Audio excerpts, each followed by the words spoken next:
И срочная новость. В Таджикистане сегодня задержаны все оставшиеся в республике родственники Мухиддина Кабири, лидера оппозиционной партии Исламского возрождения Таджикистана. Аресту подверглись все без исключения, включая 95-летнего отца опального политика, его сестры и братья, а также племянники. Нам известно, что сейчас в органах находится Тило Кабиров, 95-летний отец политика, Сафар Кабиров, брат оппозиционера, 54 лет, Саида Кабирова, его сестра, 60 лет, Кабирова Лалхонум, тетя 70 лет, невестка Кабирова Диларом, зять Нарзулоев Исматулло 74 лет и Нарзулоев Дадулло, племянник. О том, как происходило задержание, были ли органами предъявлены документы при аресте, комментарии с первых рук. Нам сообщили о том, что представители ГКНБ пришли в нашу деревню, где проживают все наши родственники, родственники увезли всех, в том числе 95-летнего дедушка,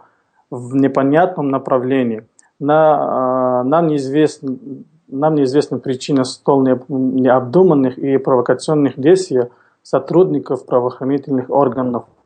Но, скорее всего, причиной послужил пикет, который мы недавно организовали в разных странах мира, в Стамбуле, в Вене и в Бонне, в Германии, против властей Таджикистана.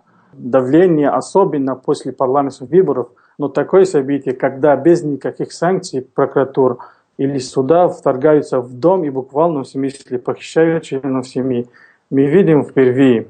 Я хочу просить всех представителей СМИ Таджикистана, а также те, которые не безразличны к ситуации, о том, чтобы следили за развитием событий и сообщили обществу о деталях данного инцидента.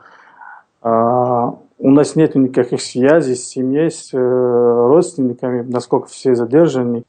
А буквально вчера министр внутренних дел Таджикистана Рамазон Рахимзада на встрече с жителями Горного Бадахшана заявил, что мятеж бывшего заместителя министра обороны Абдухалима Назарзада, известного также как Хаджи Халим, в основном финансировался партией Исламского возрождения.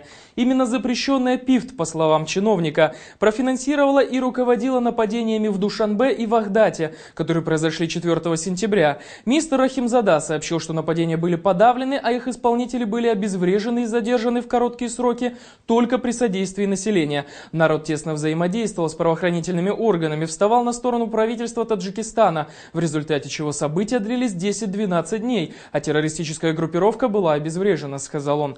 Он также выразил обеспокоенность примыканием граждан к различным незаконным партиям и движениям, а также участием в вооруженных столкновениях в Сирии и Ираке. «Мы стараемся образумить заблудших молодых людей путем разъяснений», сказал он.